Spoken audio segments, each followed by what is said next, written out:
That man was feeling you. But you know why he ain't try to talk to you? Because you was with your divas. You was with your girls. Yo, you saw him, he saw you, y'all made contact, little smile, all of that, little, right? But he ain't coming over there.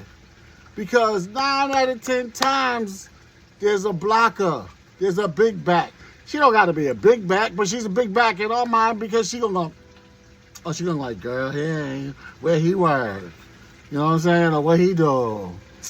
I like such and such better. Or whatever y'all do, that's what we think that y'all do.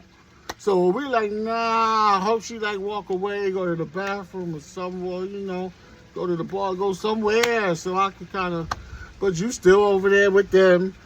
And it's like, you might have missed the chance of a lifetime. You got to be able to kind of get away from the girls for a minute. They got to respect that. Sometimes they be mad because I know girls will say, oh, guys always come talk to her because she got the body. Or guys always come talk to her because she tall. And they don't really talk to me. And I'm cute too and all of that. Y'all be going through too much. We don't want to enter all of that energy. We just want you and me, one-on-one, having a little conversation. All right?